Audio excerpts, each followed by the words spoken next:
afternoon.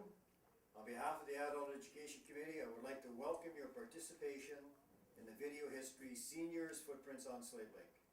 Could you please begin by introducing yourselves? Okay, I'm Don Willier. I'm Ruth Willier. Well, You were born and raised where? I was born in the Gilby district of the Medicine Valley in the province of Alberta. when? When? Yeah. Oh, that's a long time ago. 1930. I'm Ruth Willier, and I was born in Prentice, Wisconsin, to Elvin and Elsie Johnson. And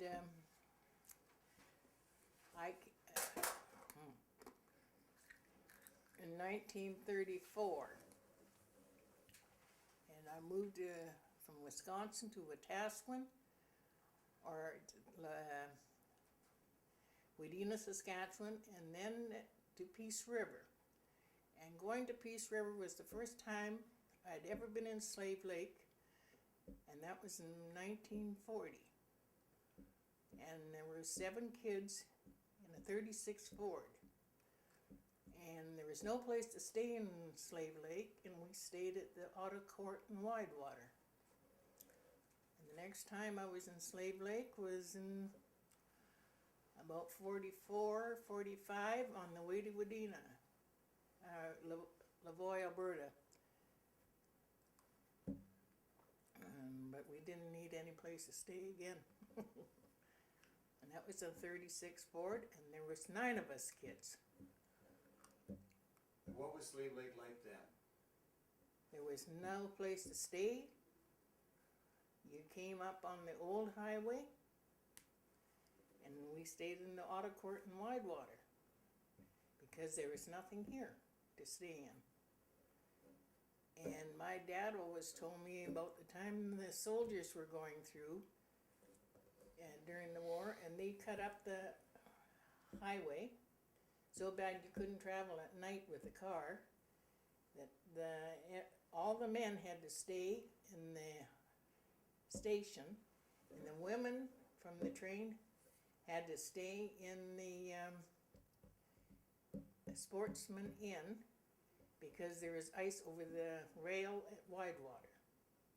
So you can figure that out. It wasn't good. Don, why did you come here?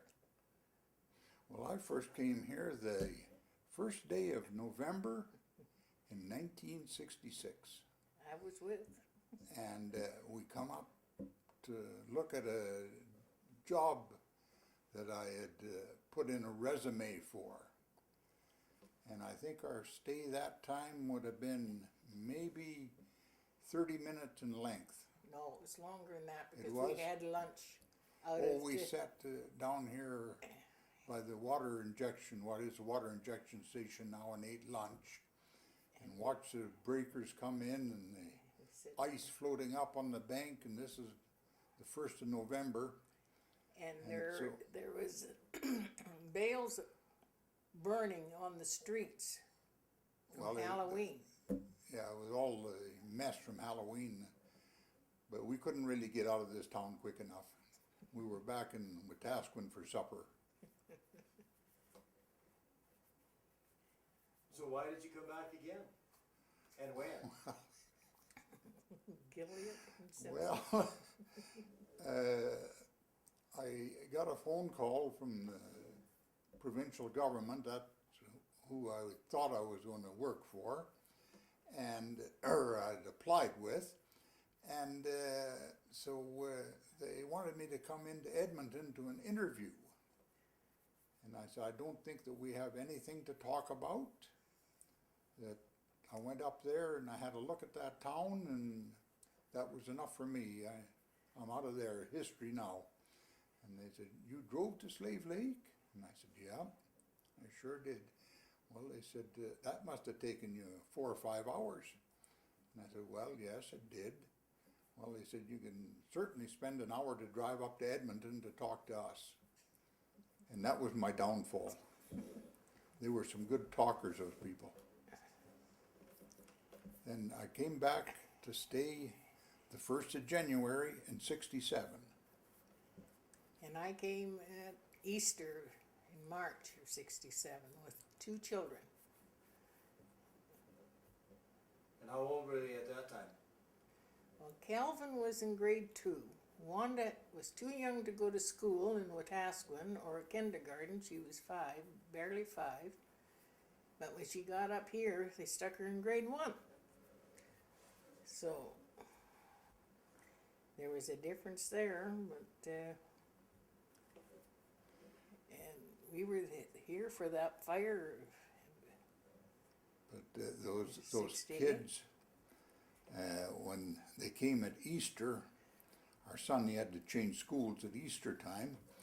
And at that time, the forestry complex was just across from the Wallstrom School.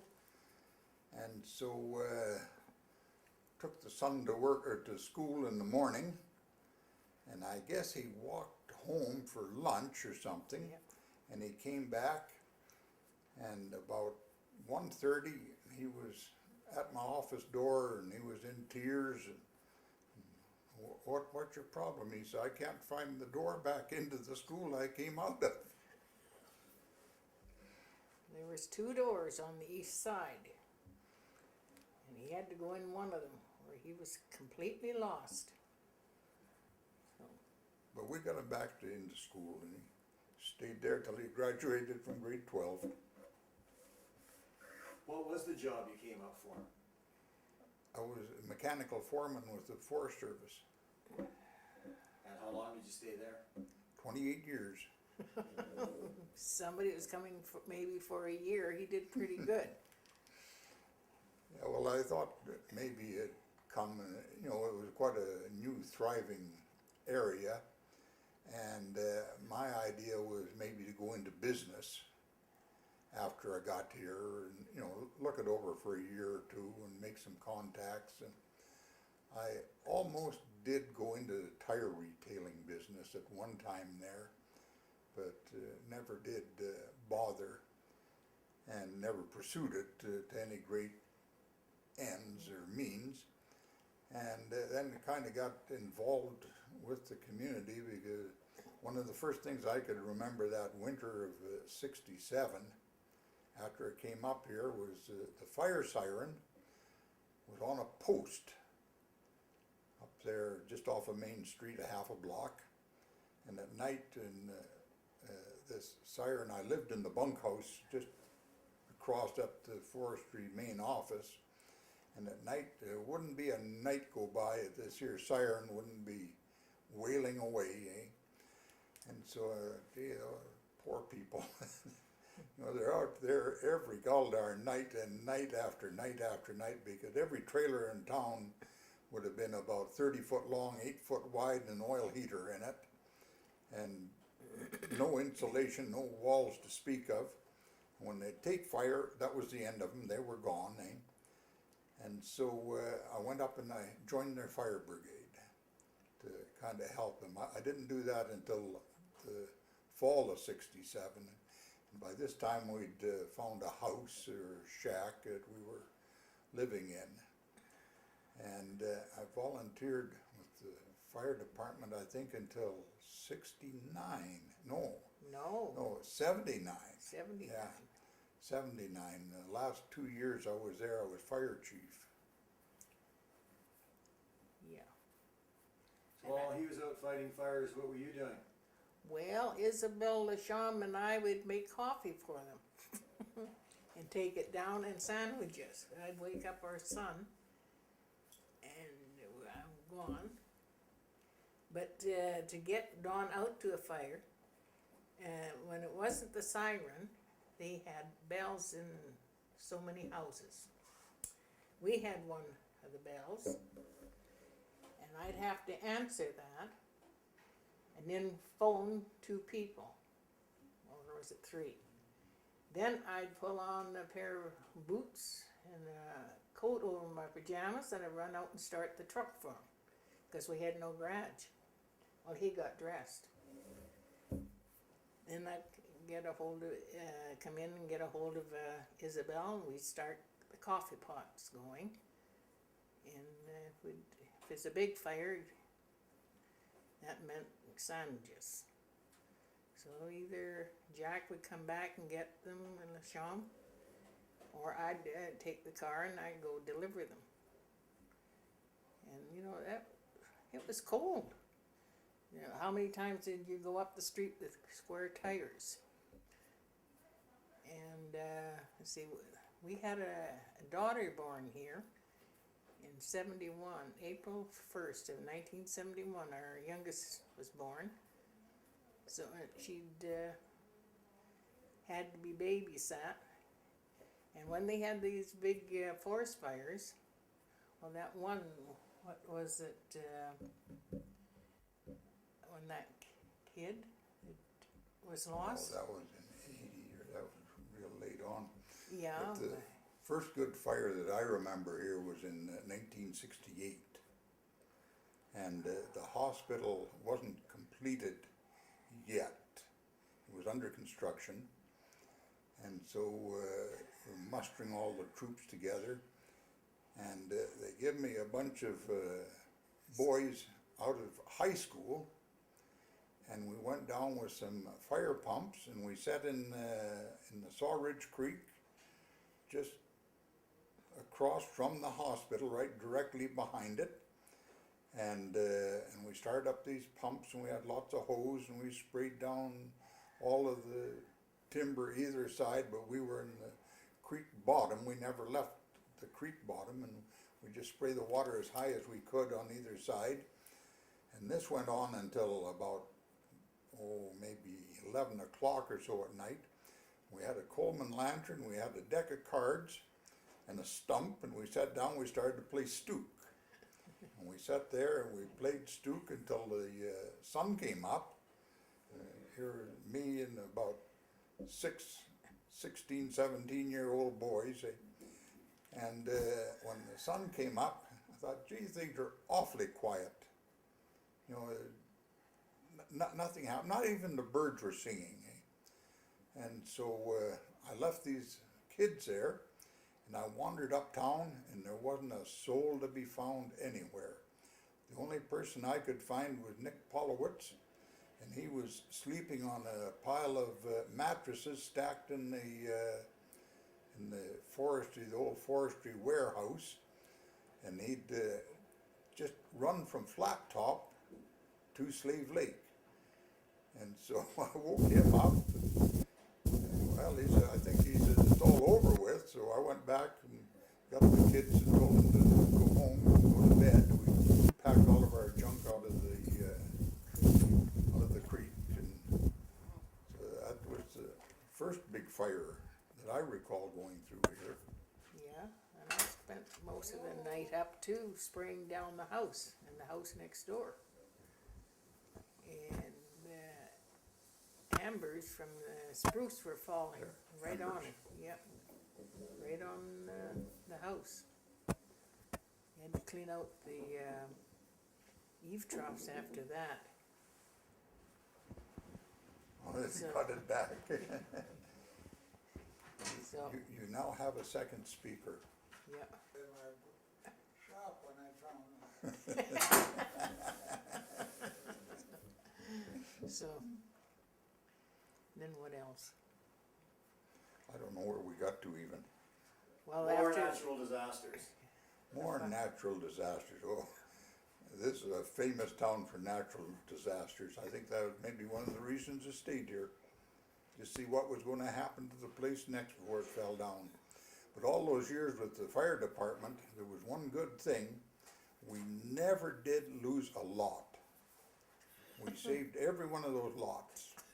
And every one of them has a good house on it today. And I could almost tell you a story for every lot in town. Go ahead. Well, I'd have to show you the lot to walk by it to remember the story. One of the best fires I recall in town was the Legion Hall. And like I sat in a pretty good place in our old forestry shop, and right on Main Street, 1 block from the fire hall, a block over was Legion. And so anyway, the fire alarm came in, the Legion Hall was on fire. So we muster the troops and get our fire truck out there, get sizing things up, and there was a great big hole in the middle of the floor. And the fire had been spreading up, and I guess it burnt that section of the hall right off. And so after we got things put out, and we got looking around of why would we have had a fire in this building, and there was planters on the outside of the building for flowers, and they'd been filled with peat moss. And somebody had left the Legion and maybe a day, 2 days before, and they butted their cigarette out in this here peat moss, and it went down under the hall, and nobody removed top dirt before they built at that time. It was built right on the duff, and it came up through the floor and burnt the whole top off of the building, but it really came from the bottom up. And then there is the flood of 87. What year was the flood? Oh, 88. 88? Yeah. That was a good one. There was always something. How did that one affect you? That flood of 88? Well, not really at all. I worked right through it, didn't even realize it was going on. It affected our oldest daughter, though.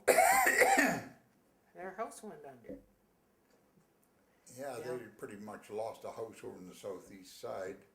And then our son lived in the northeast section, and just a block over from town office. And they plugged up their sewer with a bicycle inner tube, and they came over to our place to stay until the water went down, but there would never a drop of water touch them. But for our daughter's house, it really took it out. Yeah, well, she had a split level, and the water was right up to the Split entry. split entry, the floor on the top. And her dryer was on top of her wash machine. And in the garage they had that model, Had a Model A Ford in the garage. and just been worked over. It was just a fresh reconditioning job, and the water was just level with the top of the dashboard in that thing. And it was up against the roof, the ceiling in there. And the Mennonites were the ones that helped them clean up. And they found the windshield for that in the all the mess. But up by the railroad tracks, they had built a duplex, and they weren't done yet, but they had lots of plywood up there, and it came back down the street and through her front windows in the basement and out the back. And some stayed in there. They really had a mess. Don, what did you do after you stopped working for forestry? Nothing. You worked for Wanda for a while. When I retired, I retired. No, I helped our daughter there for 2 or 3 years. She was At running Moran. a sports store. Moran Sports. And See- I stayed around in the shop there and fixed up chainsaws and bikes and junk like that until she sold out or Yeah. closed down. Yeah, it was- Yeah, I don't think she ever did sell out. I Wanda- think she just closed down. Wanda married Randy Layton. He was born, I don't think he was born here, but His parents had been here all their lives. yeah. And they got married in 80. And then they bought D&T. And then they had moved over on to Main Street up there at the corner. And then they had Moran Sports. Our son worked there for a while, was in with them. Then he moved to Tumbler Ridge, and then to Grand Prairie. So his family is in Grand Prairie, and they have 2 boys. And Wanda, she has 2 boys and 1 girl. And Pat, she's back here in Slave Lake or Widewater, and she has two boys and one girl. And we have 3 great-grandchildren, 2 great-granddaughters and 1 great-grandson. And why did we stay here? Why? Yeah. Our children are here, the next generation. Just didn't have the ambition to move anywhere. And we've been in the house we are in now for Since- 45 Well, years. the 1st of November, 31st of October We moved there. in 1967. We moved there. Moved into that house. It was 3 years old at the time. We didn't get wasn't In fact, I'm yeah. wrong. It was 2 years old at Yeah. the time. And never did move out of it. Nope. The first year we had a bear in the yard. And it was a picket fence, and I happened to look out. And there was a bear. Black bear right in the yard. Do you have any more stories of some of the things that went on in Slave Lake?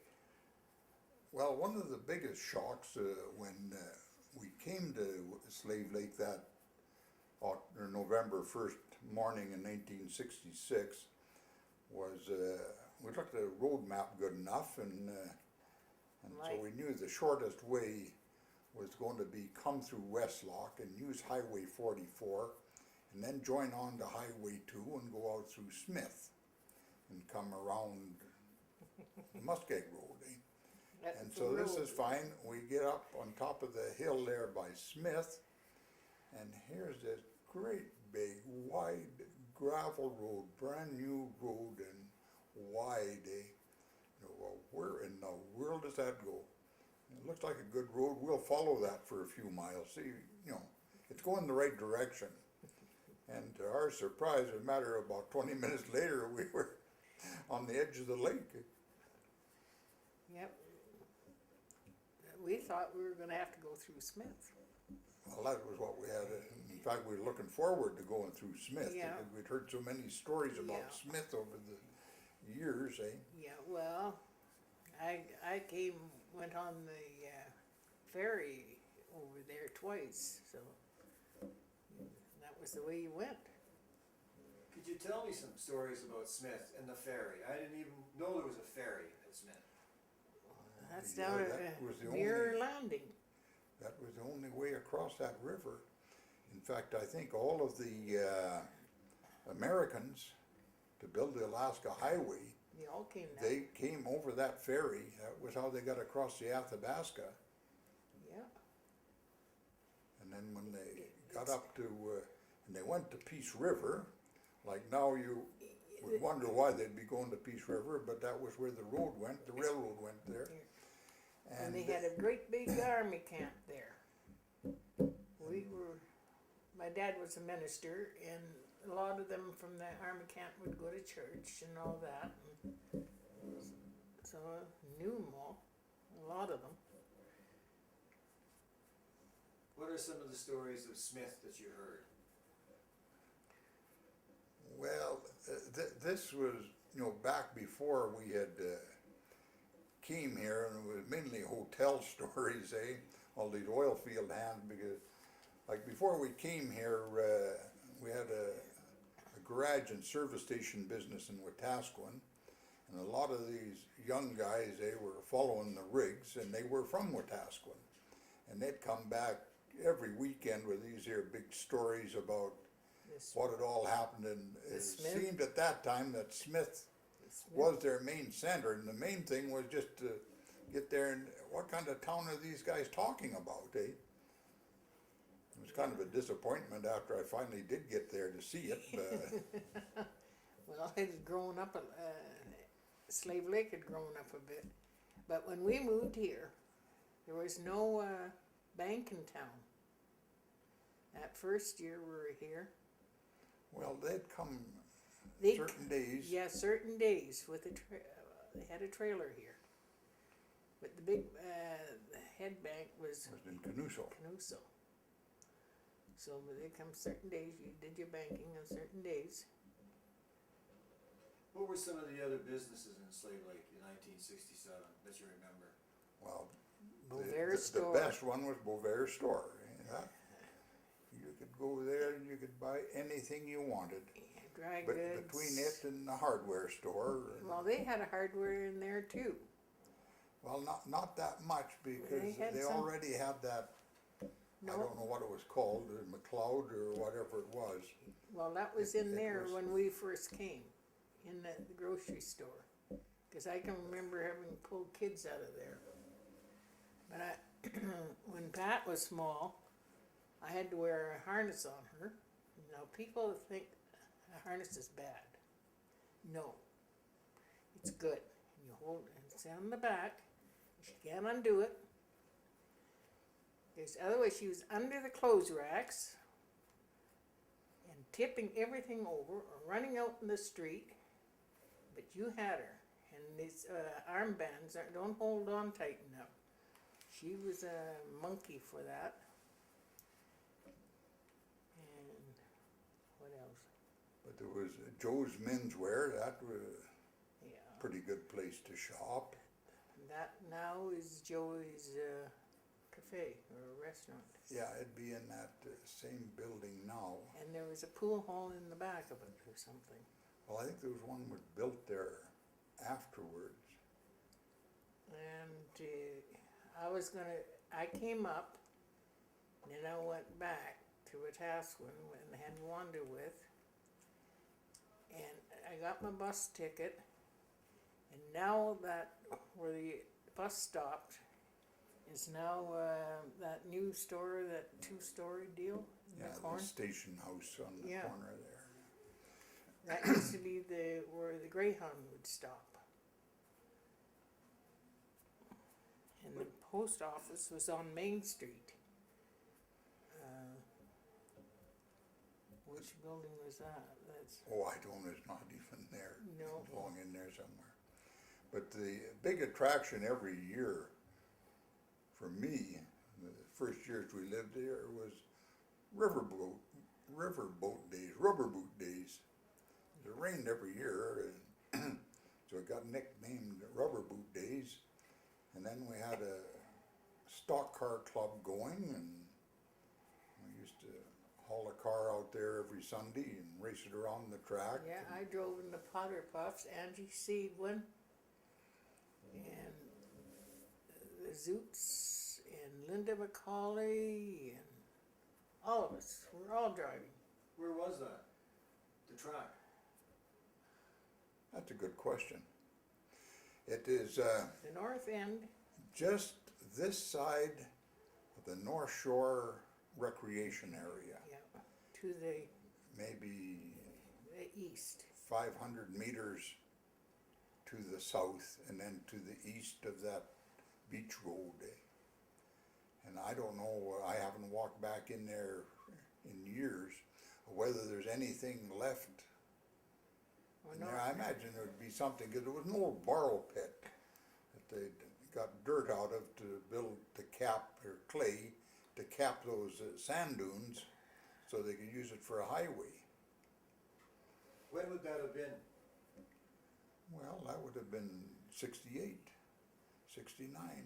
70, 71, 72. Well, at the stock cars, Yeah, I think they yeah. all ended about 72.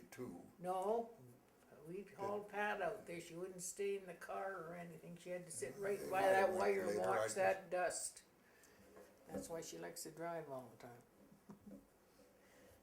Oh, she was, What else did you do for fun?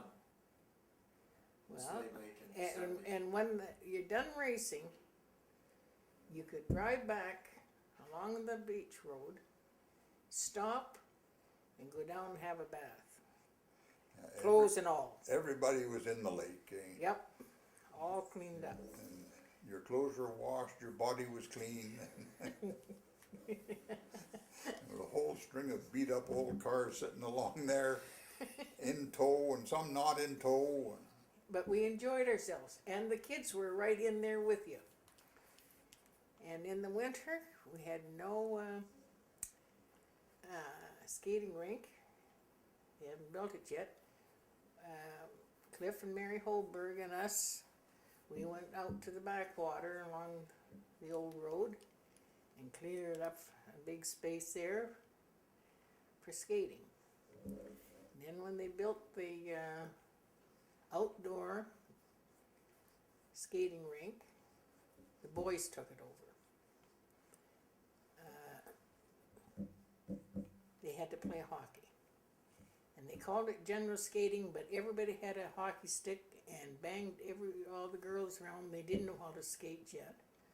So we said that something had to be done. And he said, well, if you want, so the girls can learn to skate, you better form a hockey team. Well, I did.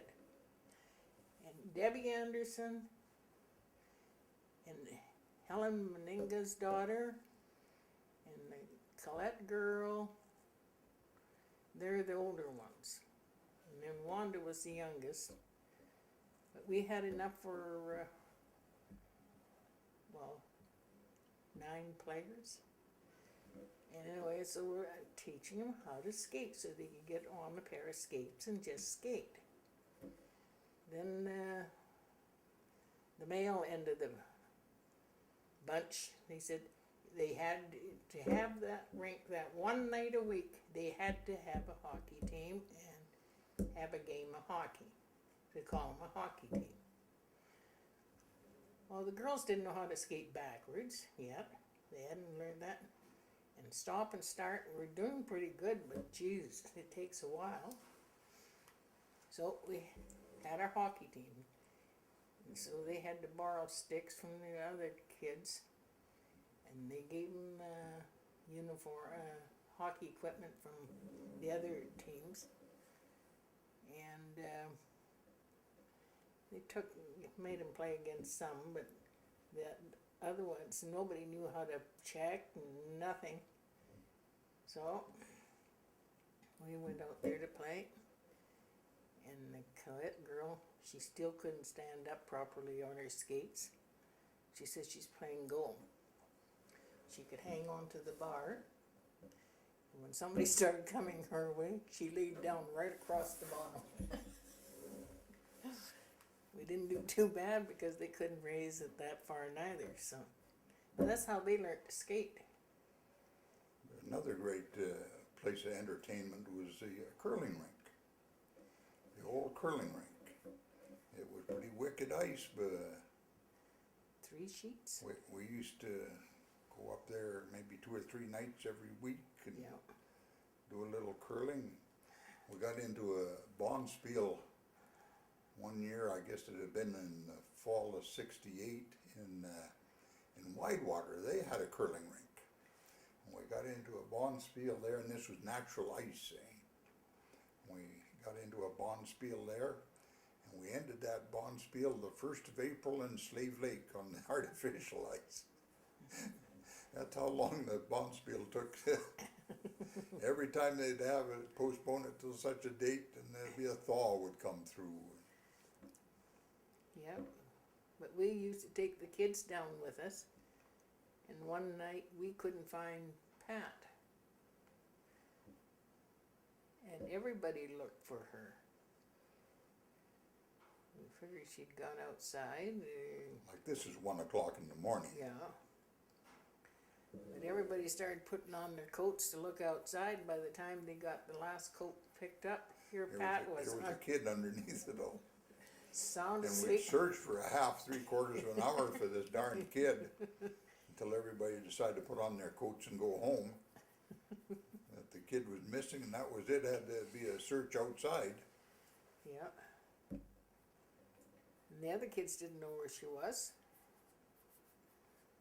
They stayed in the open so we could find them. But that was the way it was done. And while you're out there curling, everybody else looked after them who wasn't on the ice yet. So. You mentioned the weather a minute ago. What was it like then, the weather, compared to now? Is there any difference? Well, yeah, it seemed seemed to me as though the summers were wetter and the winters were colder, but then also the summers were warmer at that time. Yeah. When we moved up here and got into that house of Bovair's, the snow was still up to the crossbar of the Clothesline. But you've gone skidooing, and you guys would sink right out of sight. It was so powdery. And they'd go, but we'd go skidooing too. We had a couple skidoos, and you made a caboose. And the Zoots family and us, we'd go out to Dog Island and have a picnic. And when my cousins and their friends come up for hunting season, it was frozen enough. They were bringing up skidoos and different things, toboggans behind and pulling, and they'd go out on the lake with us. They thought this was ideal. But for this weather business, we had never grown tomatoes in a garden until we came to Slave Lake. You know, all those years gardening in Wetaskiwin and around that area, and there would always an early frost or something would get them. Yeah.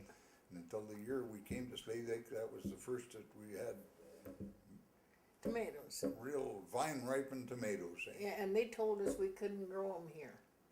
But that house we were in was that cold. I wore my snow boots until May.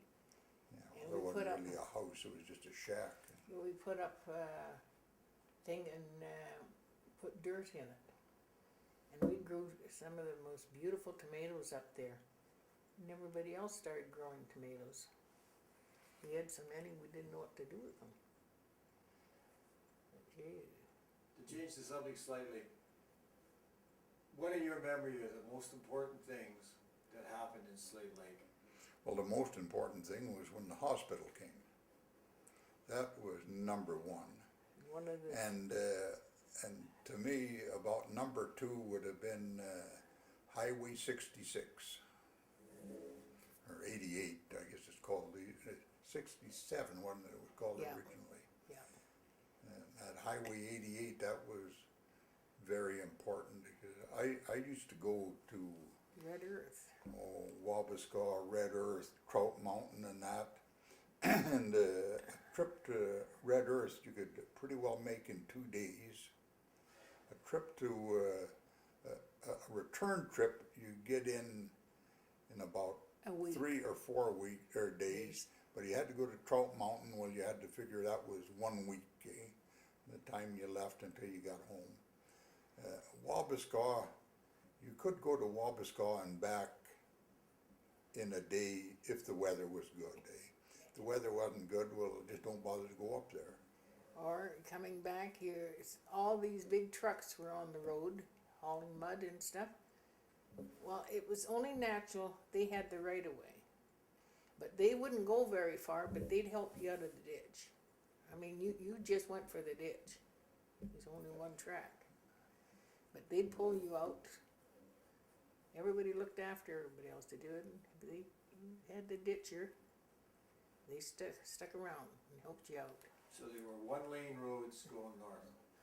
Well, that's Well, in if the the snow. weather was snowy.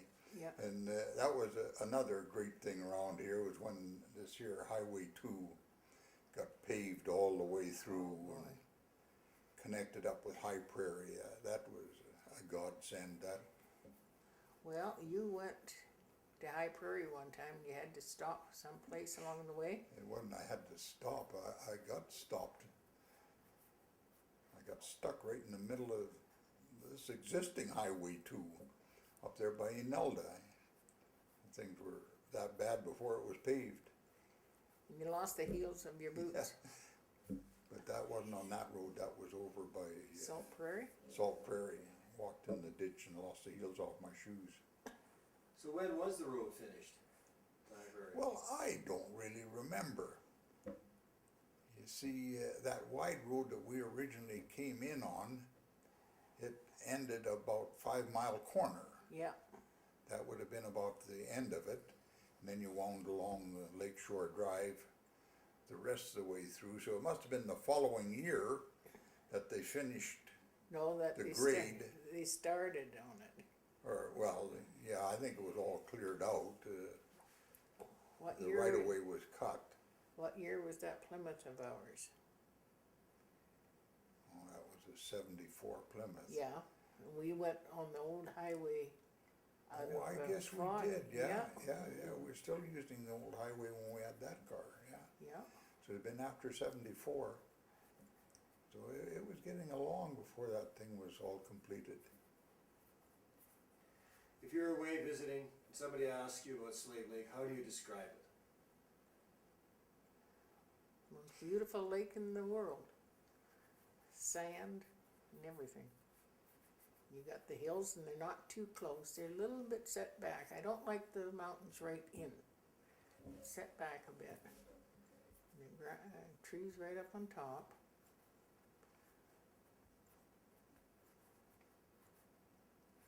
You're asking me? Yep, Well, I don't know.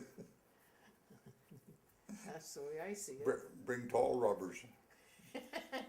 Yeah, when we first moved here, yes, your boots were that, and you walked, you got this side of the railroad tracks on the road, you could get stuck walking or driving. There was just like a dip there, full of mud. Well, have we covered it all? I think we covered enough. I gotta lay down and have a nap somewhere. Well, the Slave Lake Adult Education Committee thanks you, and I do, for sharing your memories and stories of the development of Slave Lake. I hope you have a long and healthy retirement.